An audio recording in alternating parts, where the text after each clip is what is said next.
Okay, nootropics. Um, I've just discovered. I mean, I've kind of known about nootropics for a while, and there's some really interesting ones. Phenibut, um, dendrobium, a few of the vitamins, theanine, um, taurine. Um, if you're already using the dendrobium, you don't need to do the epiphenedrine. It's already got an analog of that in there, so you know, and it also got loads of extra stuff. So dendrobium is really fucking excellent as far as I'm concerned. It's like amphetamine with none of the um, bad, harmful side effects, apart from maybe keeping you awake if you take too much. But if you stick to a small amount, like 50 milligrams to 100 to 2 or 300 milligrams of the 50 to 1 extract, and eat it in the morning, early in the morning, um, you're going to be okay. You can still get to sleep okay, and that there's no negative side effects. Helps you rehydrate, elevates your mood in very potent ways that are different from say things like dopamine. So incredibly useful, and good to combine with theanine. And also these nootropics go really well with certain herbs like rhodiola and ashwagandha and reishi, and there's a few more, especially the like ginseng type herbs. There's 4 or 5 like herbs that are similar to ginseng, maybe 6 or 7. Um, if you get 6 or 7 different herbs that are all like ginseng, actually I can think of about, well, yeah, at least 7, um, or 8 even. There's a lot of them. There's quite a lot, 7 or 8 different herbs that are like ginseng or ginseng. Different types of ginseng. You've got the 3 different ginsengs. You've got the Chinese ginseng, the Korean ginseng, the American ginseng. Then you've got rhodiola, Siberian ginseng, ashwagandha, marl root. What's the other one? What's that stuff? Suma bark or root. Suma bark or root. That's another one. A similar kind of thing. You put all them together. There's 7 or 8 there, and you start adding things like royal jelly. The effects are absolutely enormous, right? And then you add some synergists like black ant, gynostemma. Um, what's that other stuff? Shilajit.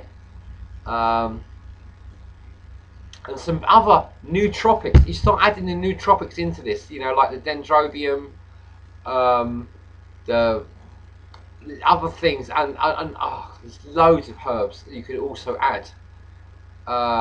Boost things like boosting your testosterone if you're a man. There's a whole load of herbs that do that. Um, you can get some incredible results. I've not even really broached the surface. I'm only still scratching the surface when it comes to all this stuff. But I'm pretty sure, because I've experimented with a lot of these things and I know they work, and I've done the research.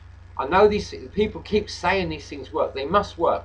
If you start putting more of them together in the right combinations and the right quantities, you can end up spending very little money, but getting in, like making yourself feel like you're really in heaven. And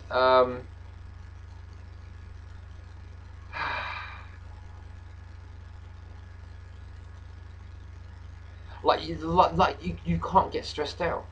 You know, you feel really good all the time. Your mood is like in incredibly happy. You can't, nothing can get on top of you. You know, uh, it's incredible. Uh, I've said this before. You know, I know people aren't really that interested. It takes work. It takes work, and you've got to do the research and stuff like that, and experiment.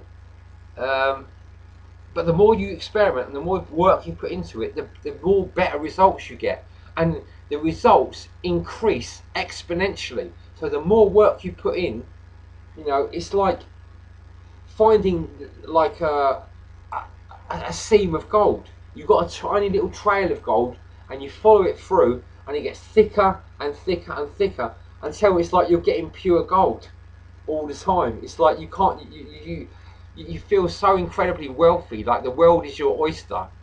It's like you own the world. It's your oyster, and it's all good. And it makes you feel like you've got loads of wood and that. Oh dear.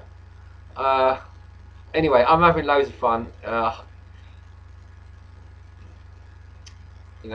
mentioned this little thing to hot retarded chicks, like about this Sufi proverb.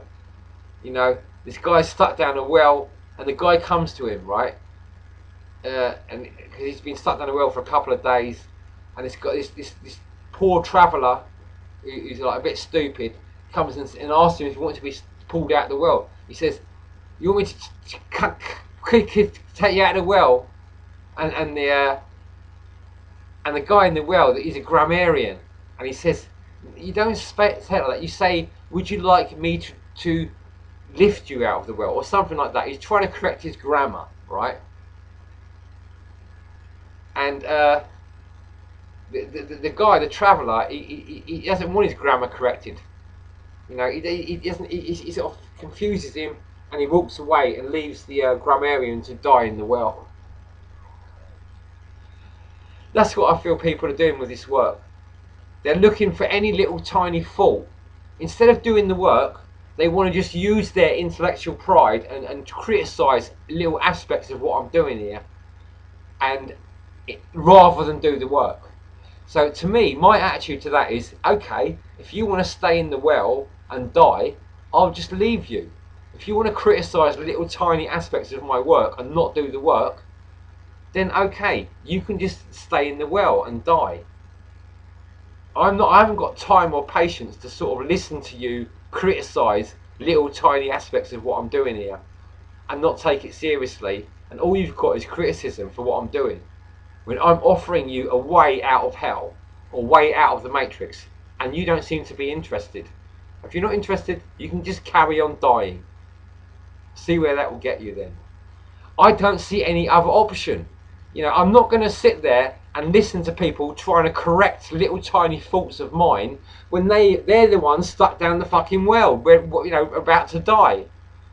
You fucking idiots. That's your fucking problem. If you want to criticise me for trying to help you, then you are the biggest fucking idiots. And you deserve to go to hell. You deserve to die. There's no doubt about it in my mind. I'm going to be happy to watch you die. Not very happy, but happy enough to know that it was your own fault for being so fucking ignorant and stupid and narrow-minded and self-important that you think that you should be able to criticise me when I'm in the position to take you out of hell. And you think you can criticise me? You idiots. You fucking total stupid fucking pieces of shit. You deserve to go to hell.